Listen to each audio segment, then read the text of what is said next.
کرنے کا صحیح طریقہ کیا ہے اور تکبیر کے صحیح الفاظ کیا ہیں جو جانور کو ذبح کرتے وقت کہنے ضروری ہیں؟ بخاری مسلم دونوں میں حدیث ہے، نبی علیہ السلام نے 2 چتکوبرے سینگوں والے مینڈے قربان کیے، تو اس میں الفاظ ہیں کہ آپ نے ان کو پہلو کے بل لٹایا، اپنے پاؤں مبارک اس کے اوپر رکھے، اور آپ علیہ السلام نے دائیں ہاتھ میں چھری پکڑ کے اس پہ پھیرتے ہوئے کہا بسم اللہ واللہ اکبر، اور مسلم میں الفاظ ہیں آپ نے کہا بسم اللہ واللہ اکبر اور ساتھ کہا اللہم تقبل من محمد و آل محمد و امت محمد صلی اللہ علیہ وآلہ وسلم، اے اللہ اسے قبول کر لے محمد کی طرف سے، آل محمد کی طرف سے اور امت محمد کی طرف سے صلی اللہ علیہ وآلہ وسلم۔ ظاہر ہے آپ علیہ السلام کی ایک خصوصیت تھی نا، النبی اولیٰ بالمؤمنین من انفسہم و ازواجہ امہاتہم، تو آپ نے اپنے امت کا بھی بیچ میں ذکر کیا۔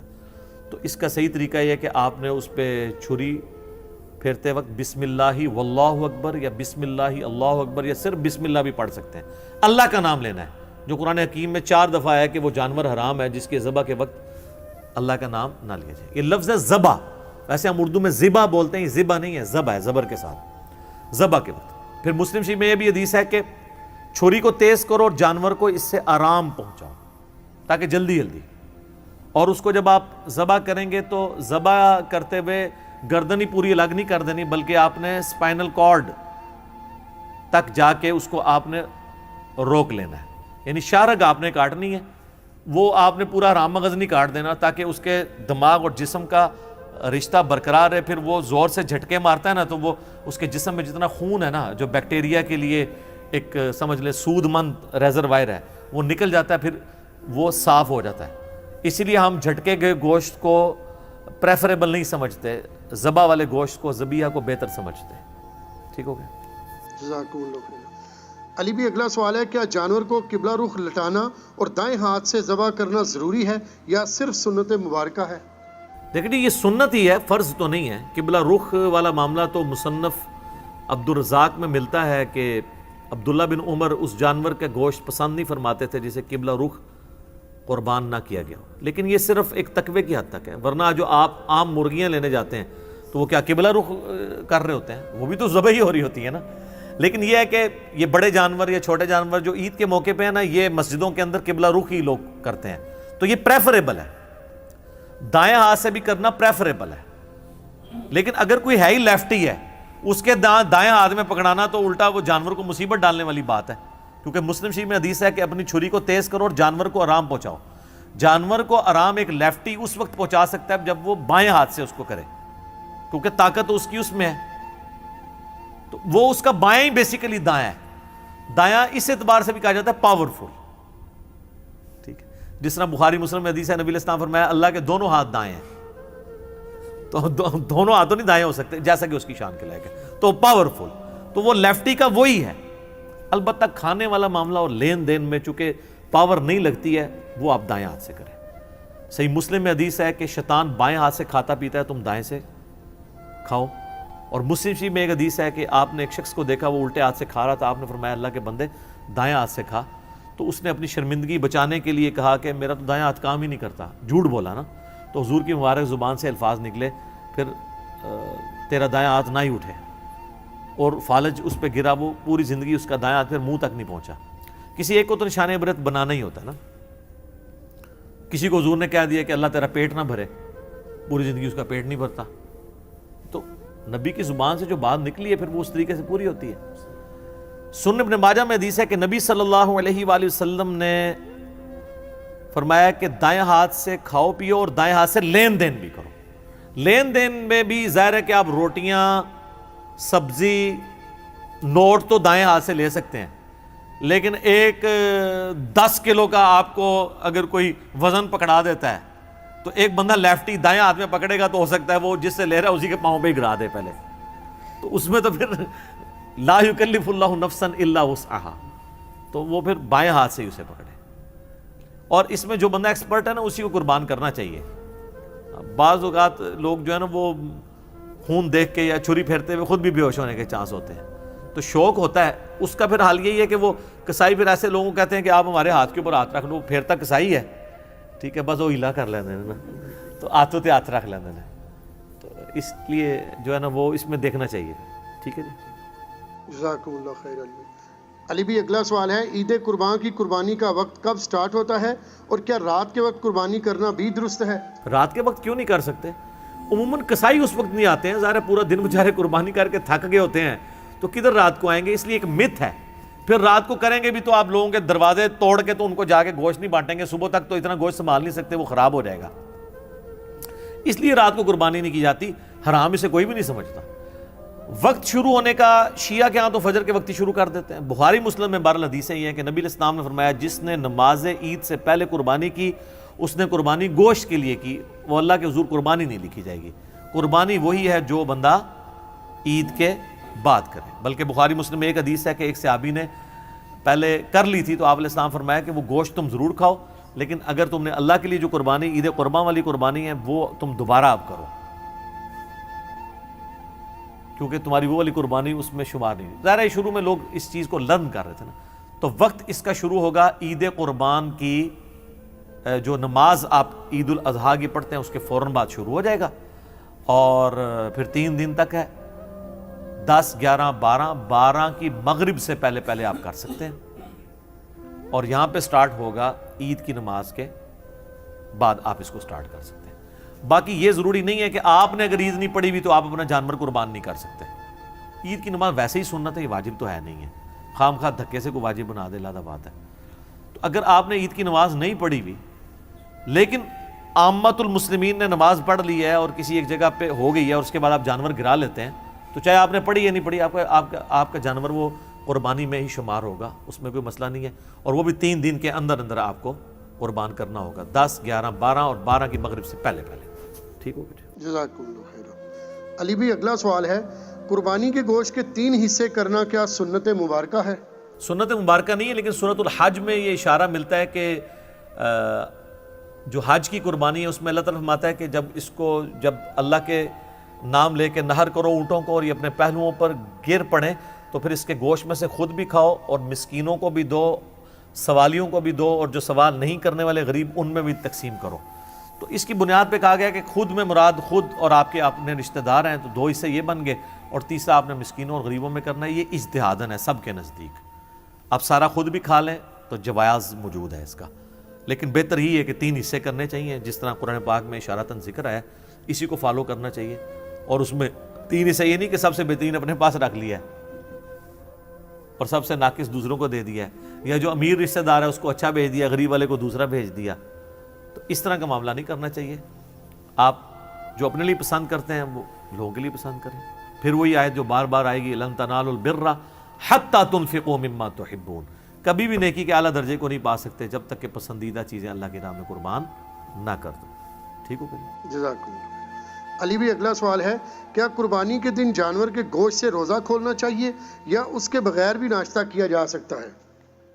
ناشتہ کیا جا سکتا ہے جی. بخاری میں اتنا ملتا ہے کہ نبی علیہ السلام جب چھوٹی عید یعنی جسے ہم کہتے ہیں عید الفطر کے لیے جب جاتے تھے تو آپ میٹھی کھجوریں کھا کے جاتے تھے طاق تعداد میں. یہ صحیح بخاری میں آتا ہے. ترمذی میں آتا ہے کہ جب آپ عید الفطر کے لیے جاتے تھے تو میٹھا کھا کے جاتے تھے اور عید الاضحیٰ کے لیے خالی پیٹ جاتے تھے اور واپسی پہ آ کے کھاتے تھے. باقی وہ جو مسلم میں ڈیٹیل حدیث ہے 2950 جو میں نے شروع میں بیان کی تھی، امام باقر علیہ السلام نے جو جابر بن عبداللہ سے بیان کی ہے، اس میں یہی ہے کہ نبی علیہ السلام نے 100 اونٹ نہر کروائے، 63 خود کیے، 37 مولا علی سے کروائے، اور سب سے ایک ایک گوشت کا ٹکڑا لے کے وہ دیگ میں ڈالا اور پھر اس کو کھایا. تو اس میں اشارہ ملتا ہے کہ نبی علیہ السلام پریفریبل عید والے دن اپنی قربانی کے گوشت سے ناشتہ تناول کرنا پسند فرماتے تھے. لیکن نبی علیہ السلام تو یہ کر سکتے تھے کیونکہ ان کی تو قربانی شروع میں ہو جانی ہے. اگر ایک بندے کی جا کے عصر کے وقت قربانی ہو رہی ہے تو وہ شام تک بیٹھا رہے گا. تو روزے کا ذکر کہیں پہ بھی نہیں ہے. صرف یہ ہے کہ عید الاضحیٰ میں آپ نے ناشتہ جو ہے وہ عید کی نماز پڑھنے کے بعد کرنا ہے، اور عید الفطر میں آپ جاتے ہوئے کچھ کھا کے جائیں گے. وہ جاتے ہوئے کیوں کھا کے جائیں؟ آپ نے اعلان کرنا ہے کہ روزے ختم ہو گئے ہیں بیسیکلی، کیونکہ آپ کی مسلسل روٹین تھی نا. تو بخاری مسلم میں حدیث ہے کہ 2 دن روزہ رکھنے سے اللہ نے مجھے منع فرمایا.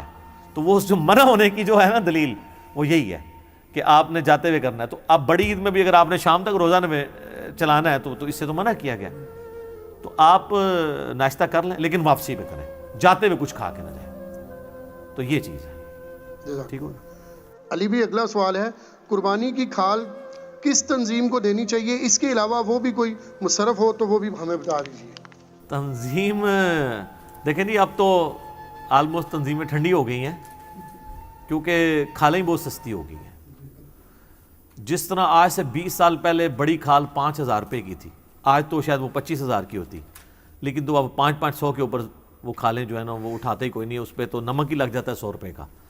تو اب اور یہ انٹرنیشنل سازش ہوئی ہے مسلمانوں کے خلاف، اگرچہ اس میں جرم چند لوگوں کا تھا، بعض دہشت گرد تنظیموں کے لیے فنڈنگ جو ہے نا وہ اس کے ذریعے ہو رہی تھی، وہ FATF کا جو چکر چل رہا ہے اس کی چکر میں باقی عام مسلمان بھی رگڑے گئے۔ اب عیدی والے یا شوکت خانم والے بیچارے جو کھالیں بیچ کے اپنا ایک ویلفیئر کا کام چلا رہے تھے، ان کا یا الخدمت فاؤنڈیشن والے، ان کا تو قصور نہیں تھا لیکن وہ بھی ساتھ پس کے اس کے، تو اب تو وہ سلسلہ نہیں ہے، ورنہ تو قتل ہوتے تھے سیاسی تنظیموں کے بھی، مذہبی تنظیموں کے، کھالیں اس کے اوپر، اور بعض لوگ تو 2 قربانیاں کرتے تھے تاکہ ایک ہی فرقے کی 2 جو مختلف تنظیمیں ایک قربانی کی کھال ان کو دیں تاکہ دونوں سے بنا کے رکھی جائے۔ تو کھال کا جو مصرف ہے نا وہ صحیح بخاری اور مسلم دونوں میں حدیث ہے، مولا علی علیہ السلام کہتے ہیں کہ نبی علیہ السلام نے میری ڈیوٹی لگائی تھی کہ جو جانوروں کی لگامیں ہیں اور جانوروں کی کھالیں ہیں اور اس کے اوپر وہ جو باقی جتنے بھی لوازمات لگے ہیں وہ میں سب کا سب صدقہ کروں اور کسائی کو اجرت کے عوض یہ چیزیں نہ دوں۔ اور صحیح مسلم میں حدیث ہے کہ قربانی کی کھال کو آپ اپنے استعمال میں مسلح کے طور پہ اور ڈول بنانے کے لیے لا سکتے ہیں۔ مختصر یہ کہ اس کا وہی مصرف ہے جو گوشت کا مصرف ہے۔ گوشت آپ خود بھی کھا سکتے ہیں، کسی کو بھی دے سکتے ہیں، کھال آپ خود بھی استعمال کر سکتے ہیں، کسی کو بھی دے سکتے ہیں۔ کسائی کو اس لیے نہیں دے سکتے کہ وہ پھر اس کے معاوضے کے عوض جاری ہوتی ہے، جس طرح عام دنوں میں آپ دیکھتے ہیں لوگ کوئی جانور گراتے ہیں تو وہ کسائی کہتا ہے جی میں کھال ہی لے لوں گا۔ اب نہیں ویسے کسائی کھال لیتے کیونکہ اب تو کسائیوں کا ریٹ کھال سے بہت زیادہ ہے، جب جس زمانے میں ریٹ وہ قریب ہوتے تھے تو وہ کہتے تھے ٹھیک ہے بکرا ہم ذبح کر دیں گے، کھال مجھے دے دینا۔ تو قربانی میں تو وہ کام نہیں آپ کر سکتے۔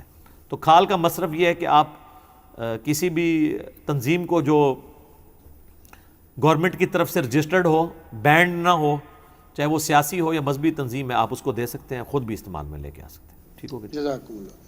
علی بھی اگلا سوال ہے، کیا غیر مسلم کو قربانی کا گوشت دیا جا سکتا ہے؟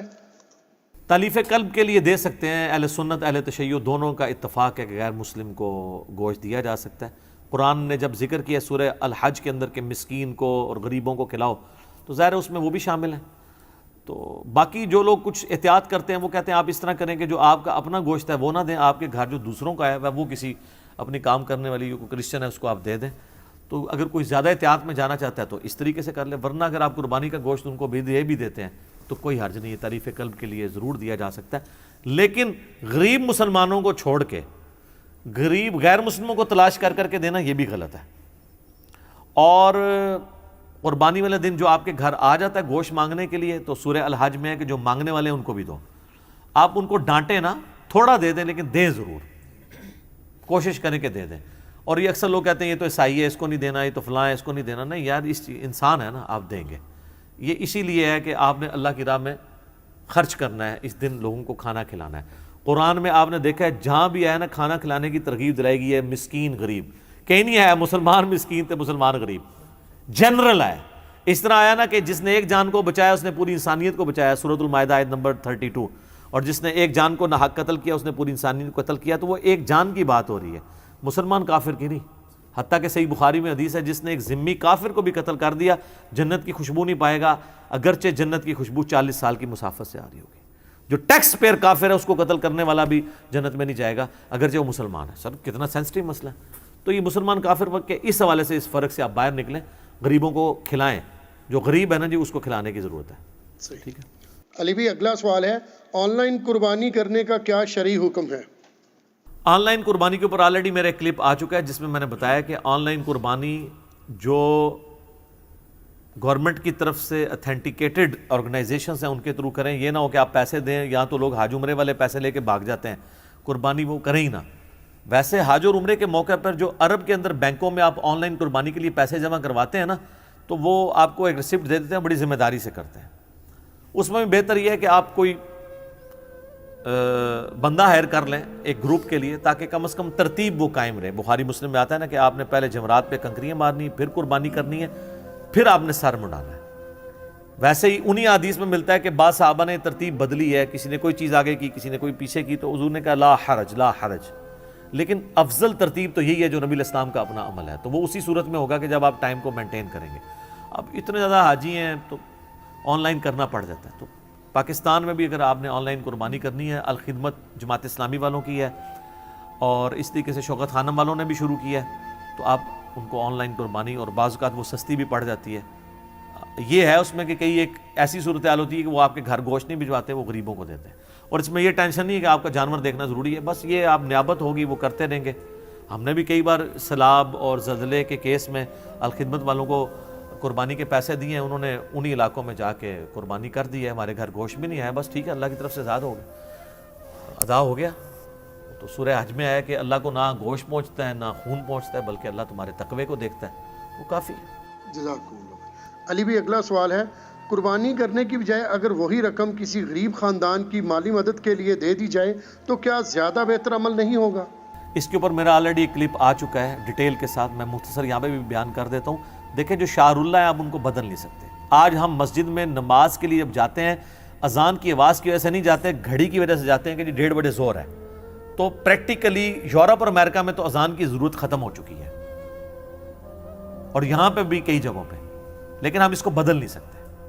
اسی طریقے سے قربانی کے پہلے 3 چکروں میں جو رمل کیا جاتا ہے وہ مشرکین عرب پہ روب ڈالنے کے لیے تھا، لیکن آج تک وہ سنت کے طور پہ جاری ہے طواف کے دوران، حج اور عمرے کے موقع کے اوپر۔ تو یہ شعار اللہ نہیں آپ بدل سکتے۔ رہا غریبوں کو دینا، آپ الگ سے دیں، غریبوں کو آپ نے ضروری ہے پیسے ہی دینے، گوشت دے دینا، غریب بھی کھا لینا چھوٹا گوشت ہے، وہ بھی اس کی بریانی بنا کے کھا لے موٹے گوشت کی، تو آپ گوشت دے دینا۔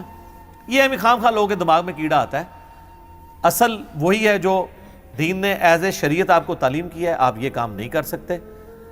باقی میں پارشلی اس چیز کو سپورٹ کرتا ہوں کہ جس نے ایک فرض حج کر لیا ہے، 1-2 عمرے کر لی ہیں، اب ہر سال عمرے کے لیے جو جاتا ہے اس سے بہتر ہے کہ وہ غریبوں میں مال خرچ کرے، اس کا ثواب زیادہ ہے۔ لیکن جو obligatory ہیں دین کی طرف سے چیزیں، قربانی ہو گئی یا فرض حج ہو گیا، اس کو آپ بدل نہیں سکتے، وہ شعار اللہ ہے، ان کو ویسے ہی رہنے دیں، اس کی جگہ آپ صدقہ اور خیرات نہ کریں۔ باقی کئی لوگ ہیں جو دونوں کام کر سکتے ہیں، ان کو اللہ نے اتنی وسعت دی ہے کہ وہ ہر سال عمرے میں بھی جاتے ہیں اور غریبوں میں بھی لاکھوں روپے خرچ کرتے ہیں، تو ان کو تو ہم بالکل ہی کچھ نہیں کہیں گے، ٹھیک ہے، دونوں کام لے کے چل رہے ہیں۔ باقی میں نے اپنے لیے تو یہ رکھا ہے کہ میں تو 2014 کے بعد سے پکی نیت کر لی تھی وہیں پہ کہ اب عمرے بھی اتنے کیے ہیں، حج بھی کر لیا ہے، فرض حج، اب دوبارہ اس کام میں پیسہ نہیں لگانا، اور بہت سی چیزیں جن میں آپ پیسہ لگائیں، جس میں ٹاپ آف دا لسٹ میں بار بار کہتا ہوں، ہمارے ملک میں پاورٹی سرکل سے کسی غریب خاندان کو نکالنے کا طریقہ یہ ہے کہ ان میں سے کسی بچے کا آپ خرچہ اٹھا لیں کہ آپ اسے پڑھا دیں، تاکہ پورے خاندان کو پاورٹی سرکل سے باہر نکال لیں۔ باقی میرا یوٹیوب پہ ایک کلپ بھی ہے، قربانی ورسز غریبوں میں مال تقسیم کرنا، میں نے کافی اس میں اور بھی گفتگو کی ہے۔ اس طریقے سے ایک کلپ ہے آن لائن قربانی، اس میں میں نے ڈیٹیل سے گفتگو کی ہے، اب میں دوبارہ سے اس ڈیٹیل کو ریپیٹ نہیں کروں گا، وہ آپ کلپس دیکھ سکتے ہیں۔ ٹھیک ہے، جزاکم اللہ خیرہ۔ علی بھی اگلا سوال ہے، عموماً کہا جاتا ہے کہ قربانی کے جانوروں کی 7 چیزیں کھانا مکروہ اور گناہ ہیں، جن میں اوجڑی بھی ہے۔ یہ وہ لوگ کہہ رہے ہوتے ہیں جو سب سے زیادہ اوجڑی شوق سے کھاتے ہیں، ظاہر حنفی کھا رہے ہوتے ہیں نا، تو یہ انہوں نے مشہور کیا ہے۔ یہ طبرانی میں ایک ضعیف روایت ہے، ضعیف بھی نہیں ہے بلکہ اس میں کذاب راوی ہے۔ امام بیہقی نے بھی وہ روایت لے کے ساتھ لکھا ہے کہ اس میں کذاب راوی ہے، کہ یہ 7 چیزیں نبی علیہ السلام نے کھانے سے منع کیا ہے، اس میں اوجڑی شامل ہے، آنکھیں شامل ہیں، اس طرح کی چیزیں، تو اسپیئر پارٹس جن کو کہہ دیتے ہیں، وہ ہر چیز حلال ہے جانور کی۔ اوجڑی اب تو انہوں نے نئی ٹرم نکالی ہوئی ہے فقہ کے اندر، جی مکروہ ہے، حرام نہیں ہے، اگر صحیح طریقے سے صفائی کر لی جائے تو جائز ہے، وہ کھاتے ہیں، بڑے شوق سے کھاتے ہیں، ہر چیز حلال ہے جی، حلال جانور کی ہر چیز حلال ہے، آپ کھا سکتے ہیں۔ جس روایت کی بنیاد پہ انہوں نے کلیم کیا وہ روایت ہی گھڑی ہوئی روایت ہے، ہاں دل نہ مانے لادہ بات ہے۔ مثلا میں نے کبھی مغز نہیں کھایا، مغز تو حنفیوں کے نزدیک بھی حلال ہے، ان 7 چیزوں میں نہیں آتا، میرا دل نہیں مانتا۔ کئی لوگ زبان اتنے شوق سے کھاتے ہیں، ٹھیک ہے، ہمارا نہیں دل مان رہا ہوتا، بھئی جن کا دل مان رہا ہے ان کو کھانے دیں آپ۔ اب جو لوگ اوجڑی جن کے منہ کو لگی ہوئی ہے وہ کہتے ہیں جی اوجڑی جیسی چیز ہی کوئی نہیں ہے، تو کھانے دیں آپ۔ جس چیز کو قرآن حکیم میں آیا کہ اپنی زبانوں سے فوراً نہ کہہ دیا کرو کہ یہ چیز حلال ہے اور یہ حرام ہے بغیر علم کے۔ اور سنن ابی داؤد میں اسی آیت کے کانٹیکسٹ میں عبداللہ ابن عباس کا قول ہے کہ اللہ نے جو حرام چیزیں کرنی تھی وہ فرما دی ہیں، باقیوں کے بارے میں اللہ تعالیٰ نے یعنی اپنے شریعت کا قلم اٹھایا ہوا ہے، وہ آپ نے خود اس معاملے میں دیکھ لینا، اگر چیز آپ کو پسند ہے آپ کھائیں، نہیں پسند نہ کھائیں۔ حرام کا فتویٰ نہیں لگائیں گے حلال چیز کے اوپر، حلال چیز جو حلال ہے وہ حلال ہے۔ گوشت کے کیٹیگری میں جو جو چیز جانور کی فال کرتی ہے وہ آپ کھائیں گے۔ تو ویسے یہ لوگ کہتے رہتے ہیں اوجڑی کے بارے میں اور خود بھی بڑے شوق سے کھاتے ہیں، تو یہ اس طرح کی چیزیں مشہور ہوئی ہیں۔ صحیح۔ علی بھی اگلا سوال ہے، قربانی کا پریکٹیکل طریقہ ریکارڈ کروا دے۔ تو علماء پالے نے یار نماز کا پریکٹیکل طریقہ ہو سکتا ہے، وضو کا ہو سکتا ہے، قربانی کا پریکٹیکل طریقہ کیسے کریں؟ قربانی کا پریکٹیکل طریقہ آپ نے سیکھنا ہے تو آپ جن مساجد کے اندر کسائی وغیرہ عید قربان والے دن قربانی کر رہے ہوتے ہیں، اللہ کے فضل سے یہ ان چند چیزوں میں ہے جس میں کوئی مسلمان غلطی نہیں کرتے ہیں، کیونکہ وہ ایک اس میں چیز کوئی غلطی کرنے والی ہے نہیں ہے نا۔ جتنے کسائی ہیں وہ سالہ سال سے کر رہے ہیں، ان کو یہ پتہ ہے کہ ہم نے اس کو قبلہ رخ گرانا ہے، وہ گرانے کے بعد خود بخود گردن قبلہ رخ کرتے ہیں اس کی، پھر وہ دایاں ہاتھ میں چھری پکڑتے ہیں اور بلند آواز سے بسم اللہ اللہ اکبر، کیونکہ وہاں پہ سارے منشی کھڑے ہوتے ہیں، لوگ دیکھ رہے ہوتے ہیں۔ عام دنوں میں تو وہ اپنے کانوں تک پہنچاتے ہیں نا، اور یہ ضروری ہے اپنے کان کا سننا بھی، اور عید کے دن تو وہ اونچے اونچے وہ پڑھ رہے ہوتے ہیں۔ یہ تین ہی کام آپ نے کرنے ہیں، ان میں سے فرض کام تو ایک ہی ہے کہ بسم اللہ اونچی آواز سے پڑھ کے بسم اللہ واللہ اکبر آپ نے چھری چلانی ہے، باقی اس کو قبلہ رخ رکھنا یا دائیں ہاتھ سے کرنا یہ مستحبات میں سے۔ تو یہی پریکٹیکل طریقہ ہے، اس میں کوئی ایسی چیز ہے نہیں ہے نا۔ ہاں باقی آپ یہ مجھے کہ جانور گرانے کا پریکٹیکل طریقہ کوئی آپ کو بتایا جائے، سر یوٹیوب کے اوپر کافی سارے طریقے ہیں کہ وہ بڑے بڑے آسان طریقوں سے لوگ گرا لیتے ہیں۔ جناب ایک ایک منٹ کے اندر 40 اونٹ نہر کر دیے، کئی اتنے مار قسم کے کسائی ہیں، تو وہ آپ وہ دیکھیں، جو اناڑی کسائی ہیں، جو موسمی کسائی ہیں، ان سے تو ایک بیل نہیں گر رہا ہوتا۔ تو وہ جو پریکٹیکل طریقہ ہے نا، وہ آپ ٹیکنیکلی جو پکے قسم کے موسمی کسائی نہیں ہیں بلکہ صحیح والے کسائی، ان سے دیکھو وہ بڑے آسانی سے بڑے بڑے جانوروں کو ایک جو ہے وہ ٹانگ باندھ کے بیل، اتنے بڑے بڑے بیل گرا لیتے ہیں، اور اتنے بڑے بڑے اونٹ کو تو آپ کو صرف ایک پاؤں آپ اس کا باندھ لیں تو سفیشینٹ ہے، اس کو آپ ڈالیں تو وہ وہیں پہ کھڑا رہتا ہے، خون اس کا گرتا ہے اور وہیں پہ وہ نہر ہو کے گر جاتا ہے۔ لیکن اب آپ اونٹ کو گرا کے ذبح کرنے کی کوشش کریں تو سر وہ تو نہیں آپ سے گرے گا، وہ بہت طاقتور جانور ہے، اس لیے اس کے لیے نہر سنت ہے، اور بخاری مسلم میں حدیث ہے کہ نہر کرنا سنت ہے۔ عبداللہ بن عمر اس چیز کو ناپسند کرتے تھے کہ کوئی شخص اونٹ کو گرا کے ذبح کرے، کہتے تھے خلاف سنت ہے، اور نہر اتنا آسان ہے، اس کے نیچے چلے جاؤ نرم سی جگہ، ایسے مارے آپ چھری، وہ نہ بدکتا ہے نہ کچھ کرتا ہے، وہ کھڑا رہتا ہے کچھ دیر تو اسے سمجھ نہیں لگتی نا، اسی دوران اس کا اتنا خون گر جاتا ہے کہ بلڈ پریشر اس کا لاس ہو جاتا ہے اور وہ وہیں پہ گر جاتا ہے ایسے کر کے۔ لیکن اگر آپ اس کو گرانے کی کوشش کریں تو وہ تو جناب آپ کے ساتھ وہ کچھ کرے گا، تو اس کو آپ نے نہر کرنا ہے۔ فَصَلِّ لِرَبِّكَ وَانْحَرْ، اپنے رب کا نام لے کر نماز پڑھو اور نہر کرو۔ صحیح۔ علی بھی اگلا سوال ہے، قربانی کا گوشت کتنے دن تک کھا سکتے ہیں؟ قربانی کا گوشت اگر تو آفت والے کوئی معاملات نہیں ہیں، بخاری مسلم میں آیا نا کہ جب قحط پڑ گیا تو حضور نے 3 دن سے زیادہ گوشت نہیں کھانے دیا، اور جب قحط نہیں تھا تو آپ نے عام اجازت دی جتنی دیر آپ سٹور کر سکتے ہیں۔ اس کو اب آپ نے میڈیکلی چیک کرنا ہے۔ ویسے اگر آپ وہ تشریق والا کام کر لیں نا، یعنی دھوپ میں خشک کر کے، وہ تو آپ کئی مہینوں کھائیں، اس میں کوئی بیماری نہیں ہے۔ فریزر میں جو آپ رکھتے ہیں، بعض ڈاکٹر کہتے ہیں 1 مہینے سے زیادہ اس کو ڈیلے نہ کریں، اس میں وہ بیکٹیریا اس طریقے سے ڈورمنٹ پوزیشن میں چلے جاتے ہیں۔ لیکن دھوپ میں آپ جو گوشت خشک کر لیتے ہیں نا، اس کے تو بیکٹیریا ختم، اس میں اب تعفن نہیں پڑے گا۔ تو یہ چونکہ میڈیکل کی فیلڈ کا سوال ہے تو آپ ڈاکٹر سے رابطہ کریں، وہ تو 1 مہینے کا کہتے ہیں کہ زیادہ سے زیادہ اتنی دیر اس کو زیادہ دیر سٹور نہ کیا جائے۔ آپ جتنی جلدی کر سکتے ہیں کھائیں، باقی غریبوں میں تقسیم کریں۔ ہاں جو دھوپ میں خشک کیا ہوا گوشت ہے وہ آپ کئی مہینوں بھی اس کو استعمال کریں، وہ تو آپ سمجھ لیں اچار کی ایکویلنٹ ہے، آئل میں آپ نے اچار ڈال دیا ہے، اس میں آپ بیکٹیریا پڑنا ہی نہیں، تو اس طرح اس کا بھی ہے۔ جزاک اللہ۔ علی بھی اگلا سوال ہے، اگر جانور زخمی ہو کر بھاگ جائے تو اسے گولی مار کر ذبح کیا جا سکتا ہے؟ گولی مار کے ذبح تو کرنے کی ضرورت نہیں پڑے گی، گولی ماریں گے تو وہ گر جائے گا، اور اس کی جان فوراً تو نہیں، یہ کوئی چڑیا تو نہیں ہے نا، جانور کی جان تو کافی دیر سے نکلتی ہے۔ تو گولی مارنے کے بعد جب وہ گر جائے تو پھر جا کے اسے ذبح کر لیں، اور اگر بسم اللہ اللہ اکبر پڑھ کے آپ نے گولی ماری ہے تو گولی چیرنے کا کام بھی کرتی ہے، چاہے وہ گردن پہ نہیں کسی اور جگہ پہ بھی لگے، تو وہ اسی کیٹیگری میں جو آلریڈی میرا کلپ ریکارڈڈ ہے کہ جتنے شکاری جو کتے ہوتے ہیں جو آپ نے پالے ہوئے ہوتے ہیں، اس سے قربانی کا جو طریقہ ہے وہ آپ چھرا مار کے، تو وہ کتے کے پہنچنے سے پہلے جانور مر جائے یا آپ کے تک پہنچنے تو وہ حلال ہی ہوگا، کیونکہ وہ چیرتی بھی ہے، وہ چھری کا کام بھی کرتی ہے۔ تو اگر آپ نے ماری بسم اللہ اللہ اکبر کہہ کے گولی ماری ٹھیک ہے, مر گیا اسی گولی سے حلال ہوگا, لیکن یہ مرتا نہیں ہے, آپ وہاں پہنچے جا کے اس کو ذبح کریں, لیکن سر میں گولی نہ ماریں, کسی اور جگہ جہاں سے خون نکلے, ٹھیک ہے نا. اور وہ لیکن یہ ایز اے لاسٹ ریزارٹ ہے جب آپ کے قابو سے باہر ہو گیا, ورنہ تو آپ اگر ماہر ہیں تو اس تک کی نوبت ہی نہیں آتی ہے. ٹھیک ہوگی. جزاکم اللہ. علی بھی اگلا سوال ہے, کیا سب سے پہلے کلیجی کا گوشت کھانا سنت ہے؟ اس طرح کی کوئی حدیث میرے علم میں تو نہیں ہے. جو آپ کو پسند ہے سب سے پہلے وہ کھائیں جی. کلیجی کا پسند ہے تو کلیجی کا یہ ہے ذرا جلدی پک جاتی ہے, ٹیسٹی بھی ہوتی ہے, تو وہ ذرا آسانی ہو جاتی ہے اس میں, تو ٹھیک ہے کھائیں جی, موجے ماریں. ٹھیک. علی بھی اگلا سوال ہے, اگر کوئی ذبح کے وقت اللہ تعالیٰ کا نام لینا بھول جائے تو جانور حلال ہوگا یا کہ حرام؟ پہلے تو اس بندے کو ذبح کرنا چاہیے کہ ایک ہی کام تھا وہ بھی تو بھول گیا ہے. یہ میں یعنی ایک جوک کے طور پہ بات کر رہا ہوں.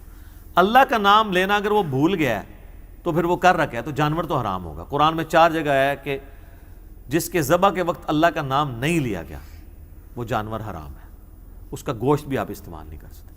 آپ نے چھری چلائی, چلانے کے بعد آپ کے ذہن میں ہے ابھی اس کی جان نہیں نکلی, زندہ ہے نا ابھی تو, جان نہیں مکمل نکلی, تو آپ جو باقی کی چھری جو چلا رہے ہیں اس میں بسم اللہ اللہ اکبر پڑھ لیں. جب تک مکمل اس کی جان نہیں نکلتی اس وقت تک آپ اس کو قربان کر سکتے ہیں.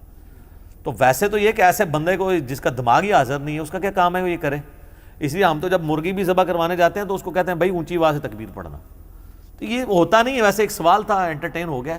ادروائز جانور چاہے وہ نہیں ہے کہ بھول چوک معاف ہے, کہ آپ نے روزے کی حالت میں بھول چوک کھا لیا تو روزہ آپ کا چلے گا, یہاں نہیں چلے گا. یہ تو بیسک اس کی ریکوائرمنٹ ہے اور اپنے کانوں کا سننا ضروری ہے.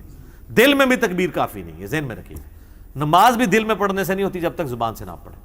ٹھیک ہوگی. جزاکم اللہ خیر. علی بھی اگلا سوال ہے, کیا قربانی کے جانور پر سواری کی جا سکتی ہے؟ ہاں جی کر سکتے ہیں. ویسے تو لوگ اسے معیوب سمجھتے ہیں, اور آج نہیں اس زمانے میں بھی. بخاری مسلم میں حدیث ہے, نبی علیہ السلام ایک جگہ سے گزر رہے تھے تو ایک شخص تھا تو وہ جانور کو ہانک رہا تھا اور خود بھی ہانپا ہوا تھا تھک تھک کے. تو آپ فرمایا اللہ کے بندے اس پہ چڑھ جا.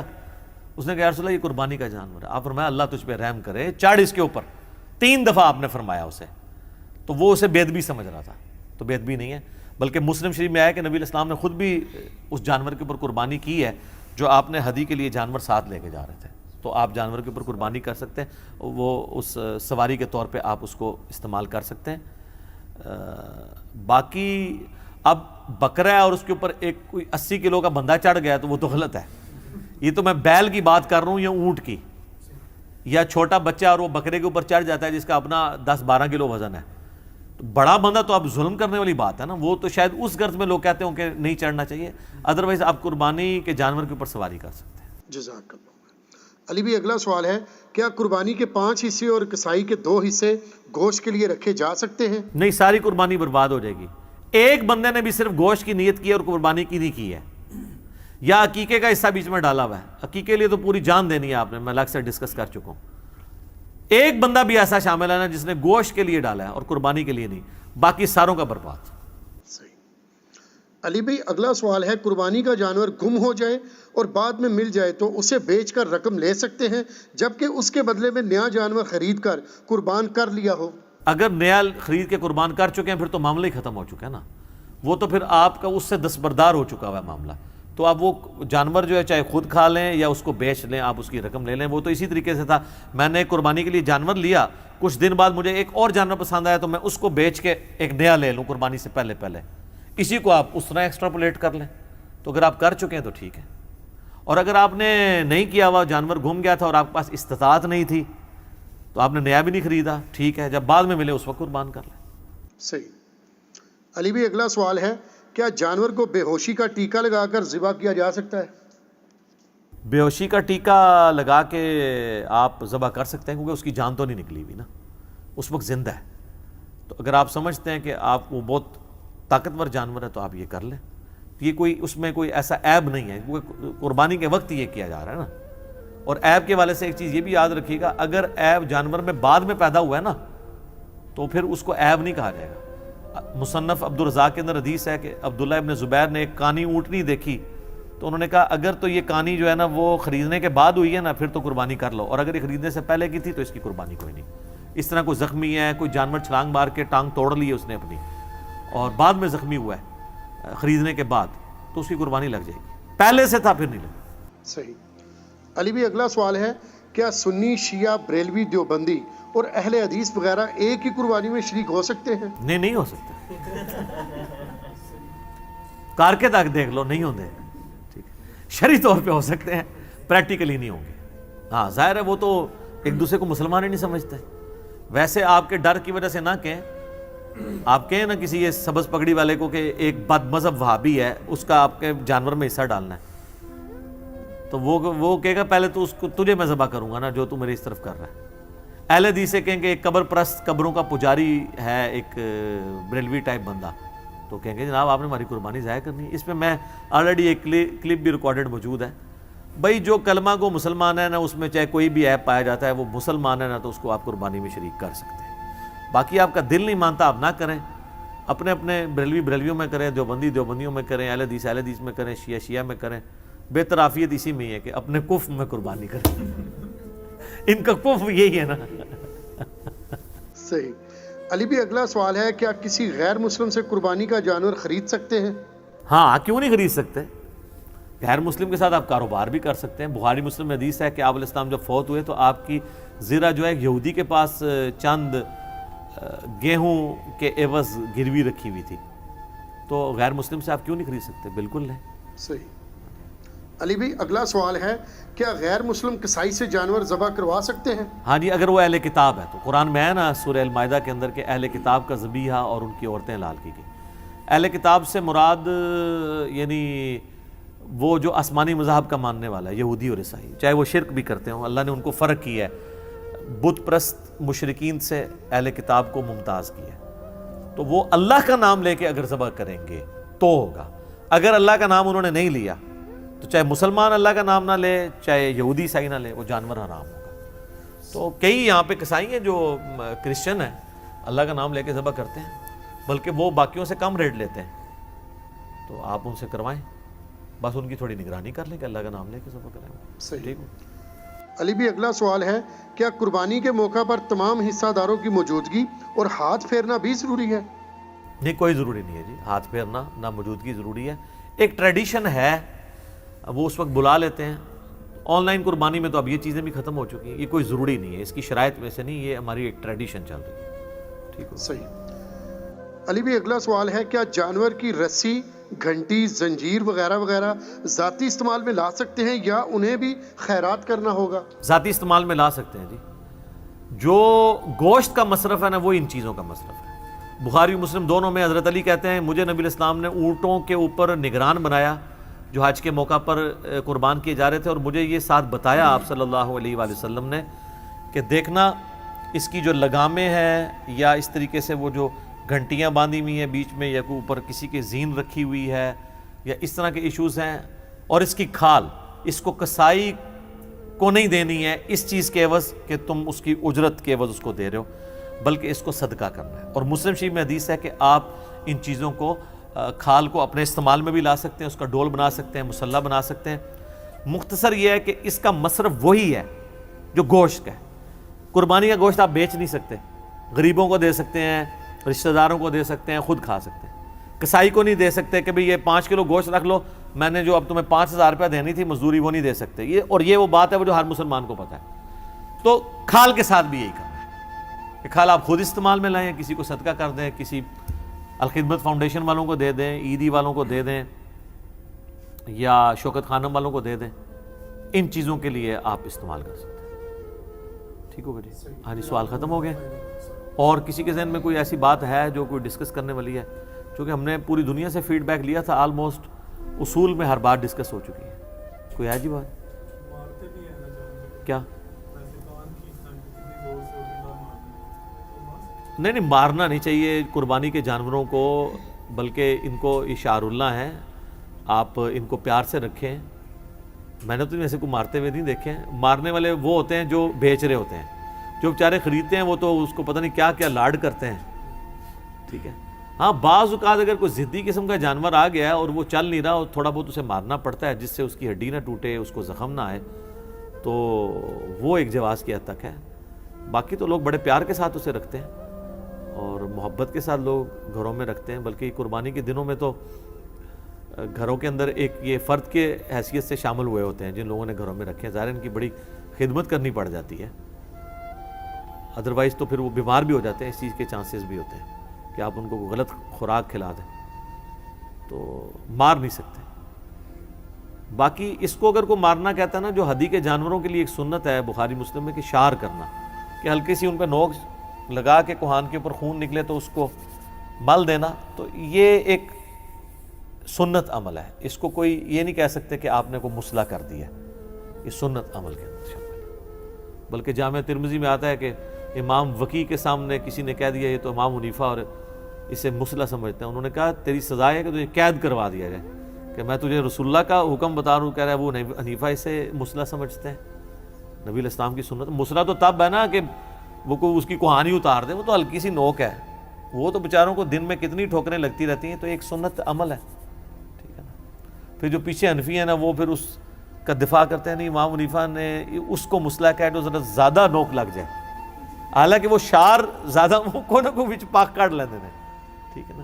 تو ہمیں بتائیں امام حنیفہ نے کہاں کہا ہوا ہے کہ جہاں پہ کم لگے تو وہ سنت ہے، وہ تو اس کو سمجھتے ہی غلط ہے، تو پھر کم بھی کہیں کہا ہوگا نا، تو وہ نکالیں، ہم تو انجینئرنگ کریں گے نا۔ علی بھی اگلا سوال ہے، کیا گائے کے گوشت میں بیماری ہوتی ہے؟ گائے کے گوشت میں بیماری پہلے نہیں ہوتی تھی، جب سے انڈیا میں ہندوؤں نے مسلمانوں کو مارنا شروع کیا تو وہاں بعض مولویوں کو خیال آیا کہ اس طرح کی جعلی روایتیں، جو کتابوں میں تو بہت ساری جعلی روایتیں وہ نکالنی شروع کی ہیں، جی گائے کے دودھ میں شفا ہے اور اس کے گوشت میں بیماری ہے، استغفر اللہ تو بولی۔ گائے کے گوشت کا تو قرآن میں ذکر ہے، گائے قربان کرنے کا سورۃ البقرہ کس کے اوپر ہے؟ بقرہ کہتے ہی گائے کو ہیں، تو اللہ تعالیٰ نے بیماری والی چیزیں آپ کو کھلانی ہیں۔ اور جو حضرت ابراہیم اور لوط علیہ السلام کے لیے جو فرشتے آئے تھے، وہ جو واقعہ قرآن پاک میں ایک سے زیادہ جگہ آیا ہے، وہاں پہ ہے کہ بھنا ہوا بچڑا لے آئے، سنت ابراہیمی ہے بڑا گوشت کھانا، تو یہ بات غلط ہے کہ گائے کے گوشت کے اندر بیماری ہے۔ باقی آپ کو کہ جی نہیں جی کچھ زیادہ کھا لے تو اس کا یورک ایسڈ بڑھ جائے گا، sir excess of everything is bad. شہد جس کو نس قطعی ہے قرآن میں آیا کہ اس میں لوگوں کے لیے شفا ہے، لیکن اگر کوئی شخص جو ہے شہد کی روزانہ 10 چمچے صبح و شام چاٹنا شروع کر دے اور اس کے جسم کے اوپر بڑے بڑے پھوڑے نکل آئے گرمی کی وجہ سے، تو وہ کہے گا کہ شہد کی شفا ہی ختم ہو گئی ہے، اس طرح تو نہیں ہوگا نا، یعنی ہر چیز اپنی لمٹ کے اندر شفا ہے نا۔ تو گوشت کے جو ہے وہ، بلکہ گائے کا گوشت تو سر بہت طاقتور ہے۔ آپ ذرا ہندوؤں سے پوچھیں کہ وہاں پہ بھی اگر کوئی بالر آیا ہے نا انڈین ٹیم کے اندر تو مسلمان ہی آیا ہے، کیونکہ وہ لوگ ویجیٹیرین ہیں، گوشت نہیں کھاتے ہیں، تو طاقت ہی کوئی نہیں ان کے اندر، ٹھیک ہے نا۔ ویسے اب جو ماڈرن ہندو ہیں نا، وہ آلموسٹ ویجیٹیرین نہیں رہے ہیں، وہ کھاتے ہیں، بڑے شوق سے کھاتے ہیں، ان کو پتہ چل گیا کہ یار، اور سائنس کی ترقی کی وجہ سے تو ان کی وہ جو متھ ہے نا وہ ٹوٹ گئی ہے۔ وہ یہ کہتے تھے کہ جی جانور جو ہیں ان کی جان ہے وہ آپ لے رہے ہیں، سر پودوں کی بھی جان ہے، پودے بھی خوش ہوتے ہیں، پودے بھی ناراض ہوتے ہیں، پودوں میں بھی میل ہیں، پودوں میں بھی فیمیل ہیں، یہ بھی چھڑ دو، اب آ کھاؤ، ہاں بیکٹیریا بھی لے رہے ہیں، سر آپ کے معدے میں یوزفل بیکٹیریا ہیں جو آپ کے کھانے کو ہضم کرتے ہیں، ٹھیک ہے نا۔ آپ کا کوئی جسم میں کوئی 1 اسکوائر انچ بھی نہیں جہاں پہ بیکٹیریا نہ پل رہے ہوں، ٹھیک ہے۔ آپ ویسے بھی اگر کوئی چیز ایسے چاٹتے ہیں نا، کوئی بھی چیز، تو کئی بیکٹیریا جو یہاں پہ تھے بیچارے وہ تھے، وہ آپ کے اندر چلے جاتے ہیں۔ تو وہ اس طرح سے آپ یہ جو جین مت کے ماننے والے ہیں وہ ننگے پاؤں چلتے ہیں، وہ کہتے ہیں جی ہماری وجہ سے جو ہے نا وہ کوئی کیڑا نہ ہمارے پاؤں کے نیچے آتا ہے۔ کیڑے تو انہوں نے دیکھ لیے ہیں، جو کئی چیزیں جو ہیں انسان کا امیونٹی سسٹم اتنا یعنی زبردست ہے کہ یہ تو وائرس کو مار دیتا ہے جنگ کر کے، تو آپ تو روزانہ کروڑوں بیکٹیریا کے قاتل ہیں، آپ کا جو امیونٹی سسٹم ہے، تو وہ آپ تو چند ہزار کیڑے بچا رہے ہیں، جو اتنے بیکٹیریا آپ مار رہے ہیں، ٹھیک ہے۔ یہ آپ کو جو چھینک آتی ہے وہ بھی آپ کا امیونٹی سسٹم ریئیکٹ کرتا ہے کہ کوئی اس طرح کے جراثیم جانے لگتے ہیں، اٹھا کے برے مارتے ہیں۔ کتنے آپ کے کھانے والی چیزوں میں ایسے ہارمفل بیکٹیریا ہیں، وہ معدے کے جب تیزاب میں جاتے ہیں وہ فارغ ہو جاتے ہیں۔ تو یہ ساری نان سائنٹیفک باتیں تھیں، اس لیے مٹی پلید ہو رہی ہے، اور صرف ان کی نہیں ہو رہی ہے، جس طرح مسلمانوں کے اندر بابوں کی کہانیوں کی مٹی پلید ہو رہی ہے نا، تو ان کی بھی ہو رہی ہے۔ وہ بھی عجیب و غریب باتیں کرتے تھے، اب وہ باتیں جب سائنٹیفکلی ان کو ہم انالیسس کر رہے ہیں تو اب لوگ کہتے ہیں کہ جی وہ بابا فرید کا لوٹے میں بجلی قید ہوئی ہے، تو اب وہ خود اس کا مذاق اڑا رہے ہیں، یار بجلی کا اس سے کیا لینا دینا ہے، جو مرضی کرتے رہو، باتیں جو مرضی بنا لو، ٹھیک ہو گئے۔ صحیح۔ علی بھی اگلا سوال ہے، غیر مسلم ممالک میں رہنے والوں کو وہیں قربانی کرنا ہوگی یا اپنے آبائی ممالک میں قربانی کے لیے رقم بھجوانا ہوگی؟ دیکھیں جی، اگر وہاں پہ قربانی کی اجازت ہے تو پھر آپ کریں، ادروائز اگر وہاں پہ آپ خود اس طریقے سے قربانی نہیں کر سکتے تو اس رول کو نہ توڑیں۔ میں آپ کو بڑی مزے کی بات بتاؤں، امام خمینی انقلاب ایران سے پہلے 6 مہینے جو تھے ان کو کیونکہ عراق سے بھی پھر نکال دیا گیا تھا نا، پہلے تو عراق میں بیٹھ گئے تھے، ایران سے نکالا گیا تو کئی سال تک جتنے لوگ حج عمرے کے لیے جاتے تھے زیادہ تر پیدل جاتے تھے، تو راستے میں امام خمینی کو ملتے تھے، تو 20 سال انہوں نے تقریباً برین واشنگ کر کے تو انقلاب برپا کیا۔ پھر ان پہ بھی دباؤ ڈالا امریکہ نے، تو عراق نے بھی ان کو نکال دیا۔ پھر وہ آخری 6 مہینے انہوں نے انقلاب سے پہلے فرانس میں گزارے، اور فرانس وہ 6 مہینے جو رہے ہیں نا انہوں نے گوشت نہیں کھایا، کیونکہ وہاں فرانس کے قانون میں آپ جانور خود قربان نہیں کر سکتے۔ تو وہ کہتے تھے کہ ٹھیک ہے میں یہاں پہ رہ رہا ہوں اتنی دیر، میں صرف سبزیاں دالیں کھا لوں گا، لیکن میں نے اس گورنمنٹ جس نے مجھے پناہ دی ہے میں ان کا قانون نہ توڑوں، کیونکہ یہ واجب تو نہیں ہے نا کہ آپ نے ضروری گوشت ہی کھانا ہے، ٹھیک ہے۔ تو جن غیر مسلم ممالک میں اس طرح کی پابندیاں آئی ہوئی ہیں نا، تو وہاں پہ میرا خیال ہے کہ ان چیزوں کو اوائڈ کرنا چاہیے، پیچھے ہی اپنے علاقوں میں بھیجیں اور وہیں پہ وہ یعنی قربانی کریں، اور لیکن اس میں یہ خیال کر لیا کریں کہ عموماً جو امریکہ میں یا یورپ کے اندر قربانیاں ہو رہی ہوتی ہیں، وہاں پہ جو پیسے یہاں بھیجتے ہیں قربانی کے لیے، وہاں پہ عید ایک دن پہلے ہو جاتی ہے، تو کوشش کریں کہ جب ہماری عید ہو، ہمارے عید کا پہلا دن ہوگا ان کا دوسرا ہوگا، تو آپ چونکہ اپنے عید والے دن ہی کریں گے نا، تو یہ نہ ہو کہ آپ اپنے تیسرے دن کر رہے ہیں اور ان کا وہ چوتھا دن وہاں پہ بن گیا ہو، اگرچہ ان پہ وہ چیز اپلائی نہیں ہوگی کیونکہ انہوں نے تو آپ کو دے دیا تو ادا ہو گیا، ادھر کے لیے ادھر کا قانون ہوگا، پھر بھی احتیاط اسی میں ہے کہ آپ یہ کریں۔ پھر وہ ظاہر ہے کہ مسلم شریف کی حدیث ہے کہ ناخن بھی اور بال بھی انہوں نے ریموو کرنے قربانی کے بعد، ان کو آپ نے کنوے کرنا ہے، تو بہتر یہ ہے کہ آپ پچھلے آبائی علاقوں میں پیسے بھجوائیں اور یہیں پہ قربانی کروائیں، وہاں پہ آپ کے لیے رسک ہے، اس معاملے میں اس رسک میں پڑنے کی ضرورت نہیں ہے۔ ٹھیک ہو گیا؟ جزاکم اللہ خیر۔ علی بھی اگلا سوال ہے، حاجیوں کو حج کران یا حج تمتع کی قربانی کر لینا کافی ہے یا پھر عید قربان کی قربانی بھی الگ سے کرنا ہوگی؟ دیکھیں جی، کسی صحیح حدیث میں ثابت نہیں ہے کہ نبی علیہ السلام نے حج اور عید کی قربانی الگ سے کی ہو۔ حاجیوں کے لیے تو عید کی قربانی کوئی نہیں ہے، ان کے لیے تو عید کی نماز بھی نہیں ہے۔ یہ حنفیوں نے مسئلہ اٹھایا ہوا ہے کہ جو وہ کہتے ہیں کہ حج تمتع اور حج قران میں جو قربانی ہے وہ حج کی قربانی ہے، وہ عید قربان کی قربانی نہیں ہے، وہ اس لیے کہ آپ نے ایک سفر میں حج اور عمرے دونوں سے فائدہ اٹھایا ہے، وہ اس کی پینلٹی کے طور پہ شریعت نے ایک آپ کے اوپر واجب قرار دی ہے۔ پیرلل میں آپ قربانی ضرور کریں، ویسے آپ فضیلت کے لیے کرنا چاہتے ہیں ضرور کریں، باقی کہیں ہمیں صحابہ میں اور نبی علیہ السلام کی مبارک زندگی میں یہ نہیں ملتا کہ آپ نے پیرلل میں 2 قربانی ہیں۔ جو حاجی گیا وہ اس سے بڑا کام کر رہا ہے، اور دوسرا یہاں پہ جو آپ قربانی کر رہے ہیں وہ تو حج کی یاد کو تازہ کرنے کے لیے، اصل قربانی تو وہیں پہ ہے جو منا میں ہو رہی ہے، جو سنت ابراہیمی جاری ہے، لہٰذا یہ غلو ہے دین کے اندر۔ ویسے کسی نے شوق سے کرنا تو بے شک جتنی مرضی کرے، لیکن یہ غلو ہے کہ ایک حاجی جو ہے وہ